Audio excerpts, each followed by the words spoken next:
All right, guys, so I guess this could be a video that is titled Why Three Phase, either meaning why do we use three phase or why do we need to learn about three phase.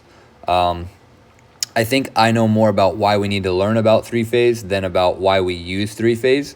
There are a few reasons why we use three phase power. For one, three phase power can deliver more power for the same amount of wire than a single phase system. Okay, so that's one reason why three phase has generally been adopted. Also, when we deliver three phase power, it allows us to basically power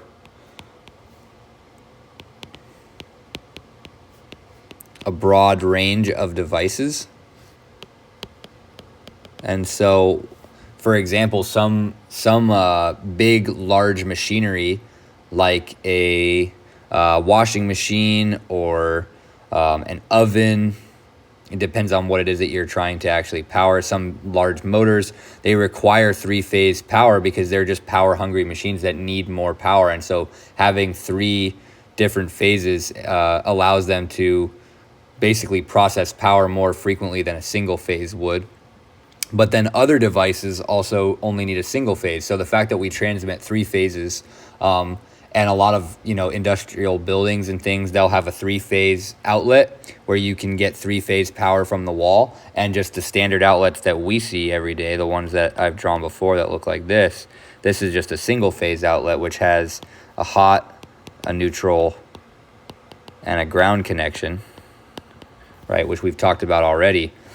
That's just a single phase. So if you were to connect your multimeter or your function generator or your oscilloscope between these 2 points, what you would measure is just a standard 60 hertz sine wave with a peak voltage of around 170 volts and a lower voltage of around minus 170 volts. And so that's what comes out of the wall.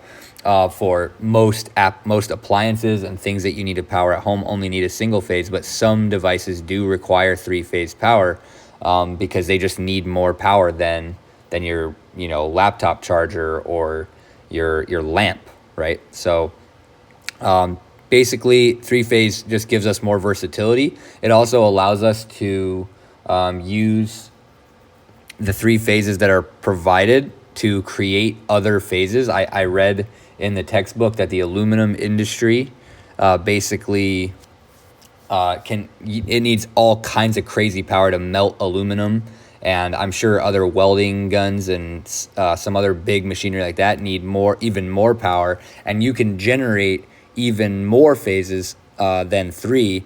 But the reason why three became the standard is because it was just, as you increase basically more phases means more cables, right? So if we look back at the three-phase generator here, we've got our A cable, our B cable, our C cable. So that's three big long cables that we already need. I'm not going to keep those there. And then we've got our neutral, where if our load is balanced, we don't need the neutral, and I'll talk about that later. But if our load is balanced, the neutral cable goes away, which is great. Another big benefit of three-phase systems is that you can get rid of this neutral cable if your load is balanced, but we haven't gotten there yet. But if I add more and more phases, so if I had 6 phases, right, I would get even more constant power. I'd have sine waves super overlapping, and I'd get a very constant peak voltage and a very constant power.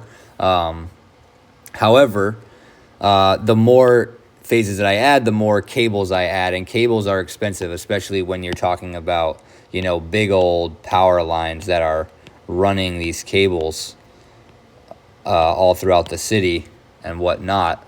Those big power lines and those big cables, they get expensive. So adding another phase, I guess they decided that there was some diminishing returns on adding more phases. So 1 was too few, 4 might be too many. They decided to use three-phase. Okay, so that's really the reason why three-phase is used. The reason why we study it is because all power is distributed and transmitted using three-phase in the United States. It's very important to understand three-phase systems, three-phase loads, and how they work. And so while it might not be entirely clear why three-phase versus four-phase or versus two-phase, this is just the standard, the same way that we learned Bode plots, right? We could have just analyzed V out over V in for Bode plots in linear terms, and we would have been perfectly happy with that, but somebody decided that it was better to do it as a Bode plot, where we plotted in dBs, right?